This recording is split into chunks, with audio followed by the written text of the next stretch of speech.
I don't walk into rooms expecting applause. I don't carry myself like a visionary. I'm just someone who fell in love with an idea that technology should serve the people, not the other way around.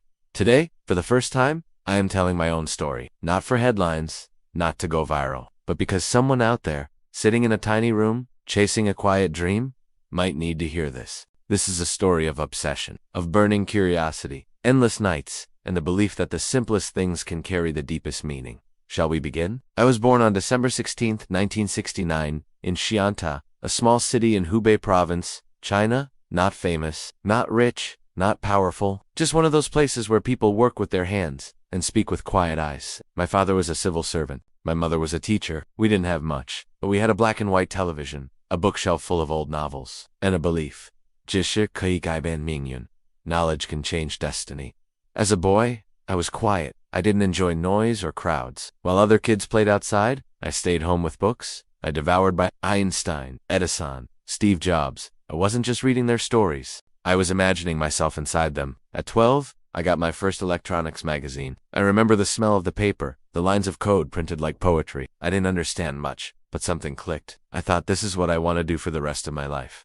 In 1987, I got into Wuhan University. I was just 18. I didn't own a computer, but I knew I would build one someday. I studied computer science, not just for the job, but because I believed. Code is the purest form of logic. It doesn't care where you're from. It only cares whether you make sense. I taught myself programming like others, learned music. Every command, every script, felt like a note in a melody, only I could hear. My classmates studied for exams. I stayed up rewriting lines of code, sometimes until the birds started singing. I graduated in 2 years stop of my class, not because I was a genius, but because I was obsessed. After college, I joined Kingsoft in 1992. At that time, it was a small software company in Beijing. We didn't have a C. We didn't have a coffee machine. What we had was hunger. We were building Chinese alternatives to Microsoft.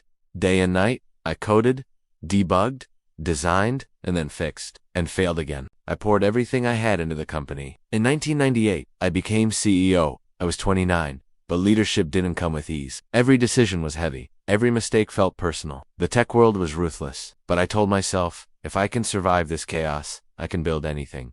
I led Kingsoft to IPO in 2007. Then I left, not because I was tired, but because something inside me whispered, your real journey hasn't even begun yet. In those months of silence, I traveled, I read, I watched the world change. Smartphones were becoming extensions of the human body, but something bothered me. In China, high-end phones were too expensive. Affordable ones were unreliable. Why was quality always linked to cost? Why couldn't excellence be accessible? And then, one quiet evening, in 2010, the idea struck me like lightning. What if I built a phone so good people would doubt the price? That question lit a fire in me, one that hasn't gone out since. I called 6 friends, engineers, designers, dreamers. We had no factory, no brand, no celebrity endorsements. We had one word, Sinian, belief. That's how Xiaomi was born. People laughed. Another phone company. Who needs that? Too late. Apple and Samsung already won. But we weren't copying. We were redefining. We sold online only. We spoke directly to users. We let fans co-create features. No middlemen. No retail markup. No noise. Just product, price, performance. When we launched our first phone, it sold out in minutes. People couldn't believe the specs or the price. Some called it a fluke. Others called it luck. I called it proof. As we grew, we held on to one core belief. Always be friends with your users. We didn't see customers. We saw a community. We listened to every forum post, every complaint. We shipped updates weekly based on what users asked for. They weren't buying our products. They were building them with us. And that's why we didn't just launch phones. We launched a movement. Smart TVs, air purifiers, fitness bands, laptops, smart homes. Every product. The same principle. High quality, honest pricing. We made in China mean something again.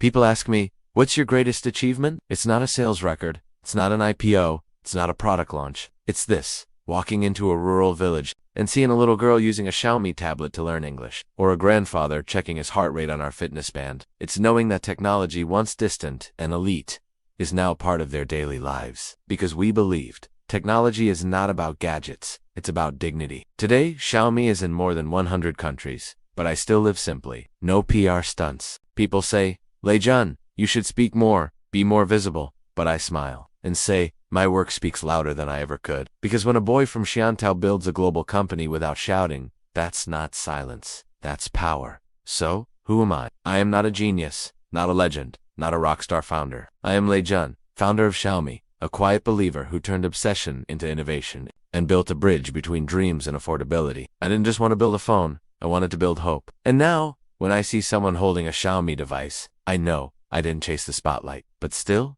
the light found me.